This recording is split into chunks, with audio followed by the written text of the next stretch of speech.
Hello दोस्तों। आज जो मैं आपको कहानी सुनाने जा रही हूँ वो है एक गरीब लड़की की कहानी। तो चलो कहानी शुरू करते हैं। नंदनपुर नामी राज्य में एक गरीब लड़की अनीता अपनी माँ शीतल के साथ रहती थी। अनीता का पिता मर चुका था। अब शीतल ही लोगों के घरों में झाड़ू पोछा करके गुजर बसर करती थी। अनीता को पढ़ने का बहुत शौक था। यही कारण था उसके पढ़ने का, जो वो हर दफ़ा फर्स्ट पोजीशन लेती थी। जिस स्कूल में अनीता पढ़ती थी वहाँ के प्रिंसिपल की बेटी टीना भी उसी स्कूल में पढ़ती थी और अनीता से बहुत जलती थी। अनीता दिन रात मेहनत करती और अपना सबक याद किया करती, जबकि टीना ना कुछ पढ़ती और ना ही याद करती, फिर भी पोजीशन ले लेती। एक दिन टीना अपनी दोस्तों के पास खड़ी थी कि अनीता वहाँ आई। उसे देखकर टीना बोली, अरे देखो तो अनीता आ रही है। नहीं, अनीता नहीं बल्कि अनीता मैडम आ रही है, पढ़ाकू मैडम, जिसने इतना पढ़कर भी कोई पोजीशन नहीं लेनी। क्यों टीना, तुम ऐसे क्यों कह रही हो? मैं क्यों पोजीशन नहीं ले सकती? मैं तो पहले भी दूसरे स्कूलों में पोजीशन लेती रही हूँ और इस साल भी पोजीशन लूँगी, क्योंकि इतने बड़े स्कूल में एडमिशन मुझे मेरे अच्छा पढ़ने के कारण ही मिला है। ओ भोली भाली अनीता मैडम, जितनी पोजीशंस लेनी थी ले चुकी तुम। अब ये बात अपने जहन से निकाल दो कि तुम पोजीशन ले सकोगी, क्योंकि ये मेरे पापा का स्कूल है और यहाँ वही होगा जो मैं चाहूँगी। अगर मैं चाहूँ तो तुम्हें फेल भी करवा सकती हूँ, परंतु मुझे तुमको अपनी क्लास से निकालने पर अच्छा नहीं लगेगा, क्योंकि तुमने इतनी ज़्यादा मेहनत भी तो करनी है अगले साल मुझे हराने के लिए। ऐसा करने से तुम्हें क्या मिल जाएगा टीना? बस झूठी शोहरत, जबकि मेरे पास तो तालीम भी होगी, भले पोजीशन ना मिले, परंतु सब जानते हैं कि पोजीशन की हकदार मैं ही हूँ। अनीता की बात सुनकर टीना को गुस्सा आ जाता है। वो अनीता को थप्पड़ मारती है और कहती है, तुम गरीब लड़की, तुम मुझे बातें सुना रही हो? मैं चाहूँ तो 1 मिनट में स्कूल से बाहर निकलवा दूँ। उनकी बातें सुनकर टीना के पापा वहाँ आ जाते हैं और कहते हैं, क्या हो रहा है यहाँ? क्यों फाइट कर रहे हो? चलो ब्रेक बंद हो गई है, अपनी अपनी क्लास में जाओ। वो सब अपनी अपनी क्लास में चली जाती हैं।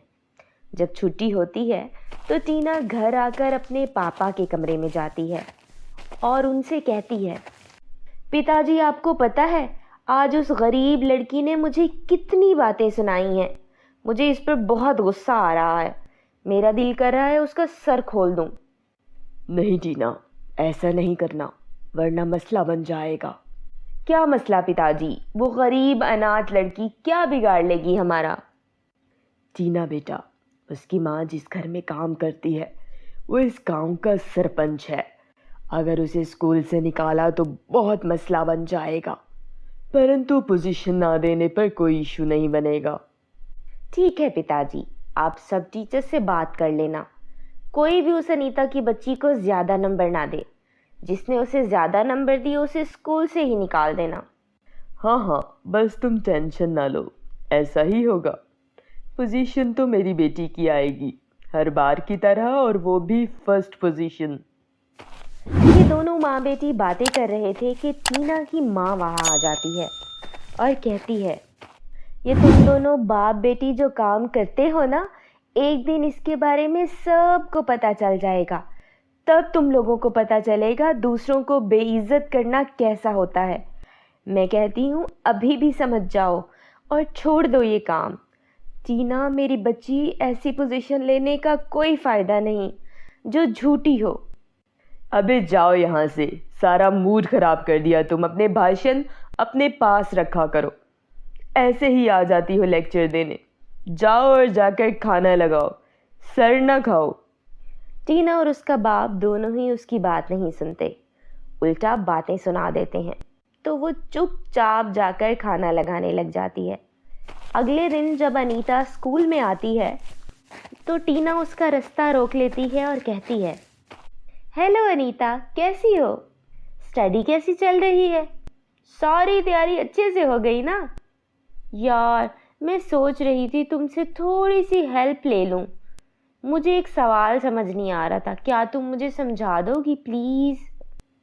हाँ हाँ टीना, क्यों नहीं, मैं ज़रूर तुम्हें समझा दूंगी। तुम बताओ, तुम्हें कौन सा सवाल समझ नहीं आ रहा? तुम मेरी क्लास फेलो हो और सबके काम आना चाहिए। बहुत बहुत धन्यवाद तुम्हारा अनीता, तुम बहुत अच्छी लड़की हो। मैं ही तुम्हें समझ नहीं पाई और तुम्हें थप्पड़ भी मार दिया और बुरा भला भी कहा। मुझे क्षमा कर दो। अरे ऐसे मत कहो टीना, मैं तुमसे नाराज़ नहीं हूँ, ना ही गुस्सा हूँ। तुम्हें अपनी गलती का अभ्यास हो गया, मेरे लिए यही बहुत है। चलो आओ, बेंच पर बैठकर मैं तुम्हें सवाल समझा दूँ, फिर कल पेपर है। वह टीना और अनीता सवाल हल करने लगती हैं। अनीता टीना को बहुत अच्छे से सवाल समझाती है, जो टीना को समझ भी आ जाता है। टीना बहुत खुश होती है, लेकिन फिर भी ये नहीं चाहती कि अनीता पहले नंबर पर आए। चलो अनीता, आज के लिए इतना काफ़ी है, बाकी कल समझा देना, अभी मैं थक गई हूँ। परंतु कल तो पेपर है टीना, कल किस टाइम समझोगी? कल पेपर से पहले समझा देना, क्योंकि पेपर इतनी जल्दी स्टार्ट नहीं होता। अब मैं कुछ खाने जा रही हूँ, तुमने खाना है तो बताओ, तुम्हारे लिए भी ले आती हूँ। मैं घर से खा कर आई थी, मुझे भूख नहीं है, तुम खा लो। अब मैं क्लास में जाती हूँ। वह अनीता अपनी क्लास की ओर चल देती है और टीना कैंटीन में चली जाती है। टीना की फ्रेंड को अनीता पर बहुत गुस्सा आ रहा था, जिसने टीना को सवाल समझाए थे। वो तो चाहती थी टीना ऐसे ही रहे, परंतु अब टीना को अनीता अच्छी लगने लगी थी। टीना मन में सोचती है, ये अनीता इतनी भी बुरी लड़की नहीं, मैं ऐसे ही उसे बुरा समझती रही हूँ। क्या हुआ, वो गरीब है, इसमें उसका तो कोई दोष नहीं ना। मैं अनीता से दोस्ती कर लूँगी और पिताजी से कहूँगी अनीता की भी दूसरी पोजीशन रहने दें।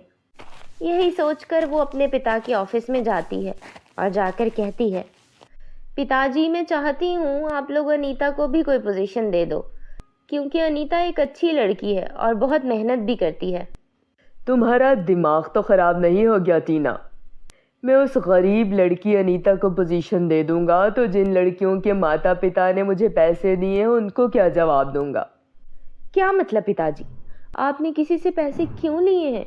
मैं समझी नहीं। तुम्हें समझने की ज़रूरत भी नहीं, तुम जाओ और जाकर खाओ पियो मज़े करो, जो कि तुम्हारा काम है। टीना बहुत हर्ट होती है और कुछ कहे बिना घर आ जाती है। ऐसे ही पेपर आ जाते हैं और सब बच्चे पेपर्स की तैयारी करने लग जाते हैं। अनीता भी खूब मेहनत करती है, परंतु जब रिज़ल्ट आता है तो अनीता की कोई पोजीशन नहीं आती।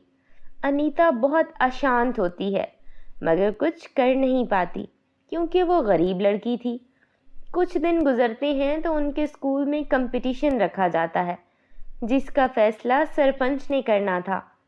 सरपंच ने सब पोजीशन लेने वाली लड़कियों से सवाल किए, परंतु उनमें से किसी ने भी जवाब ना दिया।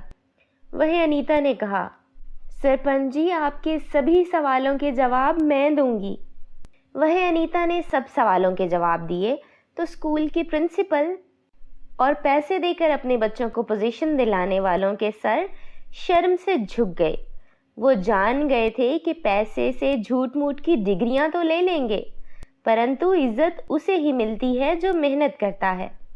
यूं अनीता को सारे गांव वालों के सामने पोजीशन भी मिली और इनाम भी मिला। ये सब देखकर टीना और टीना की दोस्तों ने भी खूब मेहनत करने का फैसला कर लिया।